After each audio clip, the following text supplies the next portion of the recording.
वास्तू म्हणजे फक्त घर नाही आहे. वास्तू म्हणजे फक्त एक रचना नाही आहे. वास्तू म्हणजे एक ऊर्जा आहे.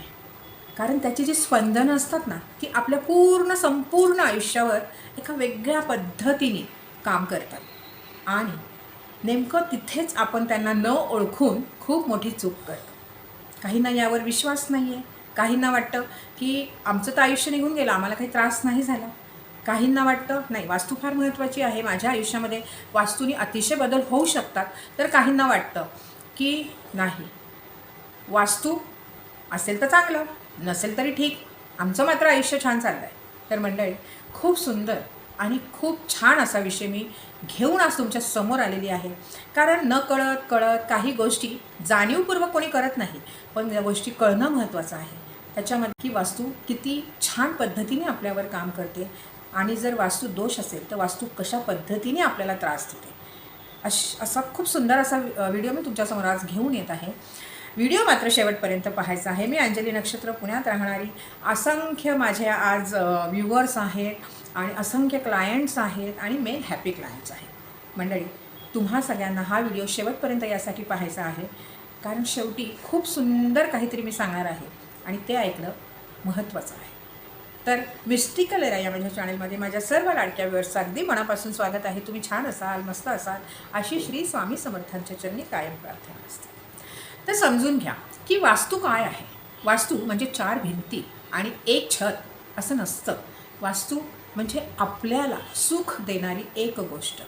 तुम्ही जगाच्या पाठीवर कुठेही जा, पण जेव्हा तुम्ही तिथून येता, परतीचा प्रवास करून येता, जेव्हा नुसतं तुम्ही तुमच्या घराच्या त्या रस्त्यावर जरी आलात ना, तरी मनाला एक वेगळं समाधान मिळतं. असं वाटतं की कधी एकदाचं घरात शिरतोय आणि मस्त फ्रेश होऊन ताणून देतोय. का की आपलं घर असेल ना, आपण किती त्यामध्ये रिलॅक्स असतो, आपण किती कम्फर्टेबल असतो प्रत्येक गोष्टीसाठी. कसंही बसा, काहीही करा, म्हणजे मनाला जिथे मानसिक शांतता मिळते ते असतं आपलं स्वतःचं घर.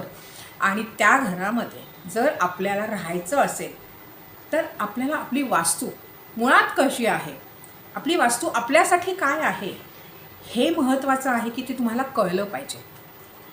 वास्तू ही तुमच्यासाठी कायम काम करते. म्हणजे ती एक ऊर्जा आहे, तो एका ऊर्जेचा स्रोत आहे जो तुमच्या आयुष्यावर कळत न कळत परिणाम हा करतो. जुन्या जर परंपरेमध्ये तुम्ही शिरलात किंवा जुन्या वास्तूंमध्ये जर तुम्ही गेलात तर बहुतेक गोष्टी वास्तूप्रमाणेच बनवलेल्या असायच्या. कारण पूर्वापार पिढीला त्याची किंमत होती, त्याचं ज्ञान माहीत होतं आणि हा कुठलाही ढोबळ अंधविश्वास नाही आहे. तर हे एक सायन्स आहे, म्हणजे सायंटिफिकली प्रूव्हन आहे. हे एक सायन्स आहे की तुम्ही वास्तूला कशा पद्धतीने तुमच्यासाठी स्थिर करू शकता, छान करू शकता. तुमच्या आयुष्यामध्ये त्याची छान स्पंदनं, छान ऊर्जा घेऊन तुम्ही तुमच्या आयुष्याचं गणित छान आखू शकता, सोडवू शकता. तर मला वाटतं मंडळी, जे पण एका घरामध्ये स्वतःच्या राहतात त्यांच्या घराची वास्तू त्यांनी नक्की चेक करावी. सगळ्यात महत्त्वाचं असतं की आपल्या वास्तूमध्ये दरवाजा मेन कुठे आहे, मेन डोअर कुठे आहे, आपलं किचन कुठे आले, आपले वॉशरूम्स कुठे आलेत, आपले बेडरूम्स कुठे आलेत, आपल्या गॅलऱ्या कुठे आल्यात, आपल्या खिडक्या कुठे आल्यात. बघा, सगळं आजकाल बिल्डर तुम्हाला प्रॉपर कुठल्याही वास्तूनं काहीही करून देत नाही. फक्त तिथे ती ॲडव्हर्टाईज असते की बाबा वास्तूनुसार सगळं केलेलं आहे. पण एवढ्या मोठ्या बिल्डिंगमध्ये प्रत्येकाच्या दिशा वेगळ्या. कसं शक्य आहे त्या बिल्डरला करणं? अजिबात शक्य नाही आहे. जमिनीवरचं घर असेल, बंगला असेल तर तुम्ही करू शकता, पण जेव्हा तुम्ही फ्लॅटमध्ये राहता ना, तेव्हा हे थोडंसं अशक्य असतं. फ्लॅटमध्ये कुठे ना कुठे वास्तूचा दोष हा येतोच येतो. मग अशा वेळेस आपली वास्तू परिपूर्ण असावी, छान असावी, त्यासाठी आपण काय करू शकतो हे नेमकं वास्तुतज्ञाकडनं तुम्ही त्यांना घरी बोलावून ती ऊर्जा चेक करावी, वास्तूच्या दिशा चेक करून घ्याव्या, डिग्री वाईज प्रत्येक गोष्टीचं एक माप घेऊन व्यवस्थित त्यांच्याकडनं रेमेडीज घ्याव्यात आणि वास्तूला आपल्या एका वेगळ्या एनर्जीमध्ये ठेवण्याचा प्रयत्न करावा. खूपदा असं होतं की आपल्याला हे सगळं शक्य होत नाही. काही जणांना आर्थिक दृष्टीने शक्य होत नाही आणि काही जणांना वेळेअभावी शक्य होत नाही. तर तिसरं कारण असं असू शकतं की काही जणांना एक पर्टिक्युलर एकच तो वास्तुतज्ञ हवे असतो, पण त्याचा आणि आपला हा वेळ कधीही जुळत नाही, म्हणून लेट होत राहतं.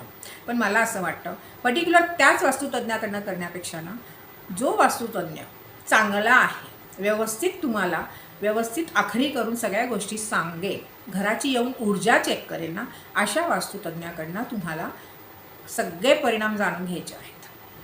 कारण त्याच्याकडे एक वेगळी ऊर्जा असते हे सगळं जाणून घेण्याची.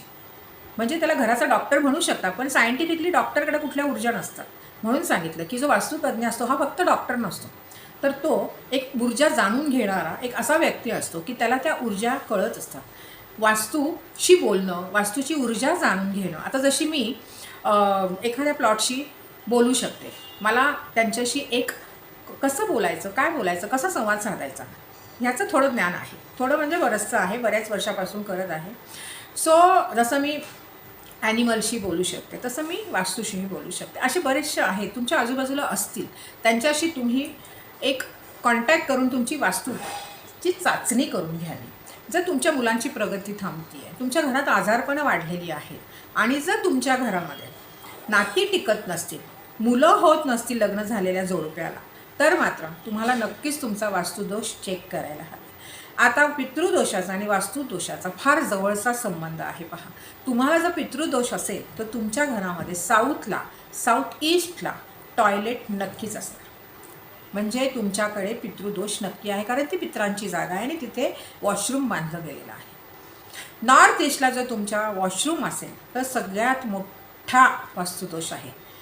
पण त्या वास्तुदोषाला सौम्य करणारी व्यक्ती जर त्या घरात राहत असेल, म्हणजे जिचा गुरु प्रबळ आहे ना, अशा व्यक्तीला त्याचे फार परिणाम होत नाहीत, पण बाकीच्या लोकांना त्याचे प्रचंड परिणाम भोगावे लागतात. अशा घरामध्ये खूप नको ते त्रास सहन करावे लागतात. तर मंडळी, जसं आपण म्हणतो की ह्या वास्तूने काय होतं, वास्तू काही करत नाही. आता ज्या लोकांचा गुरु प्रबळ आहे त्यांना तसंच वाटणार ना की काय करते वास्तू, आम्ही तर काही विश्वास ठेवत नाही. ज्यांच्याकडे व्यवस्थित पैसा पाणी आहे ते लोक म्हणतात ह्याचे आम्ही तर काही विश्वास ठेवणार नाही.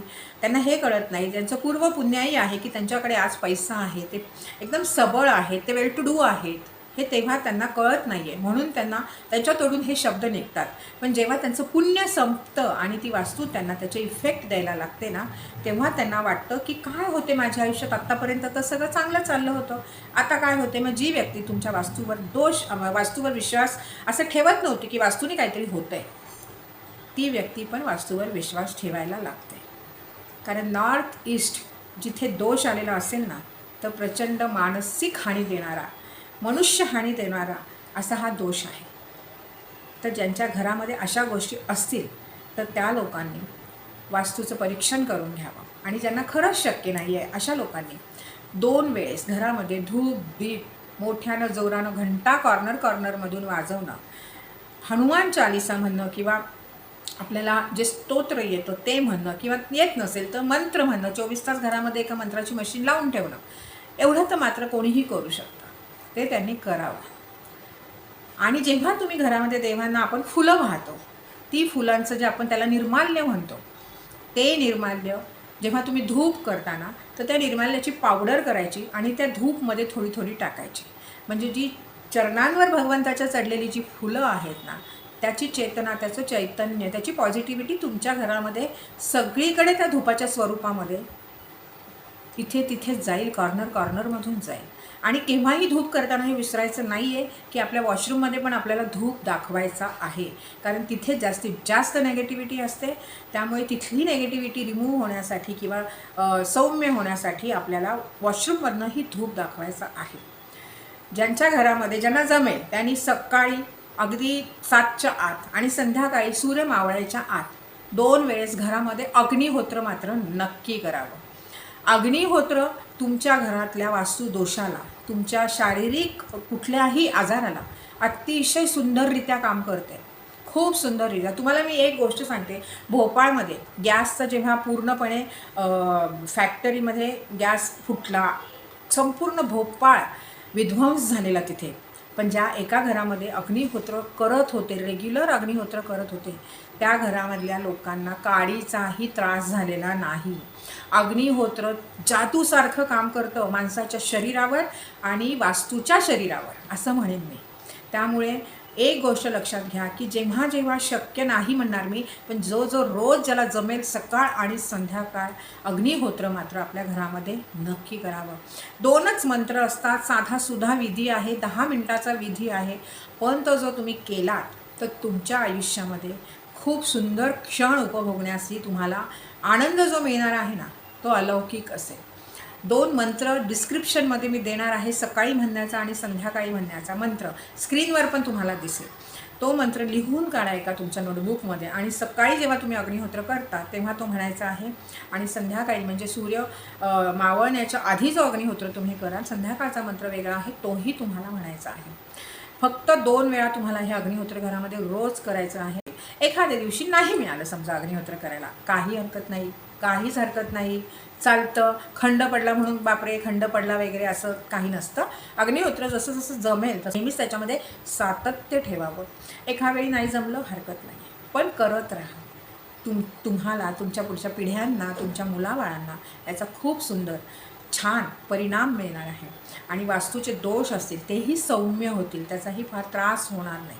तर मंडळी, मला वाटतं बऱ्यापैकी मी तुम्हाला आज वास्तूविषयी बोललेली आहे, सांगितलेलं आहे. वारंवार याच्यावर व्हिडिओ येत राहतील, पण या व्हिडिओला जास्तीत जास्त शेअर करा आणि तुमच्या घरामध्ये असा काही वास्तुदोष आहे का मला प्लीज कॉमेंटमध्ये सांगा.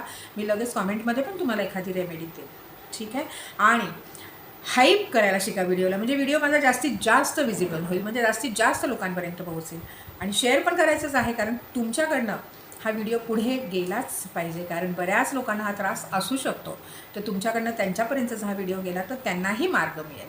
ज्यांनी अजूनही चॅनलला सबस्क्राईब नाही केलेलं त्यांनी लवकर चॅनलला सबस्क्राईब करून मिस्टिकल एराचं मेंबर बनायचं आहे, जोडलं जायचं आहे मिस्टिकल एराला. कारण तुमच्या एका व्यक्तीने जोडलं जाण्याने आम्हाला फार आनंद होतो आणि बळ येतं. लाईक करायला पण विसरायचं नाही. तर मंडळी, पुन्हा आपण लवकर भेटत आहोत. तोपर्यंत छान राहा, मस्त राहा आणि माझे व्हिडिओ पाहत राहा.